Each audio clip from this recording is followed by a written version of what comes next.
An Album a Day is my exploration into the Korean music scene. This podcast will cover mainstream, indie, and some underground artists within the scene and provide both factual and opinionated commentary. The biggest benefit to sharing my thoughts this way is that it will hopefully expose you to more great music and exploration of your own. As seasons go, winter has come, coincidentally during the winter of 2021, no less. The final part of the two-part series Puberty from sibling duo Akmu right after the drop. You're tuned into An Album a Day. Show, start. Hey y'all, before we start with the details of today's album, I'm excited to announce A3Day's first giveaway. The staff-tiered patrons from my Patreon are spearheading a K-pop merchandise giveaway for listeners within the contingent 48 states that begins tonight, Friday, January 29th, 2021 at 4 o'clock p.m. Central Time, when the second episode of A3Day Sister Show releases. Follow me on Instagram, Facebook, or Twitter at multifacetedACG. That's MULTIFACETEDACG to see the details, terms, and conditions. Good luck in advance! Today's album, Winter, was released January 3rd, 2017, and is Akmu's second studio album. With a listening time of 30 minutes, the duo takes you down a path of reflection with passionate live instrumentation.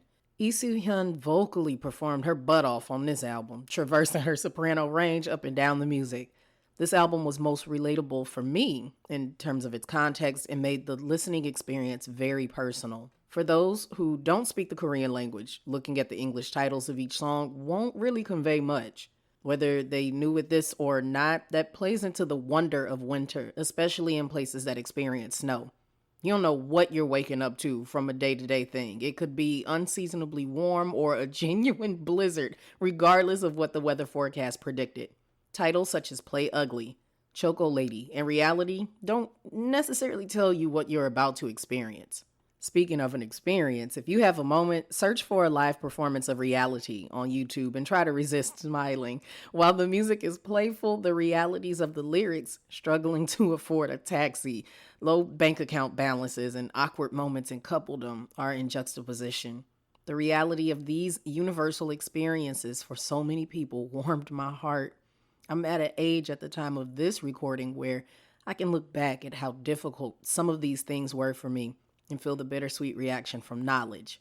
Someone younger or less experienced than me might find a balm to calm the anxiety as they listen to this song. The album elevated their folk pop sound and tap dances its way into jazz pop, a subgenre I'm a huge fan of. On the reflective track Way Back Home, a piano and shaker come together to accent Akmu's rapping and singing over a mellow hip-hop beat pattern, but it's actually jazz.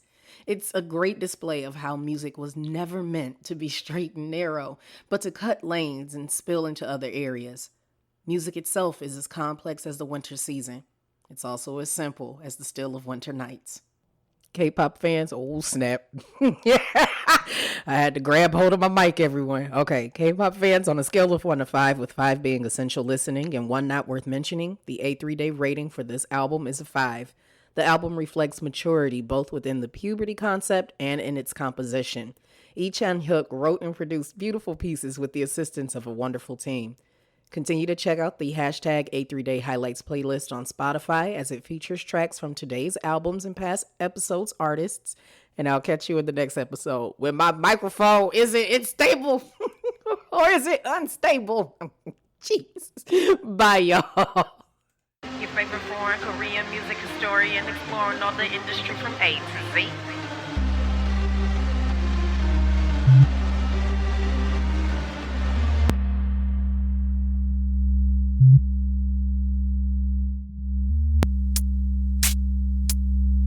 My name is Miss Blink.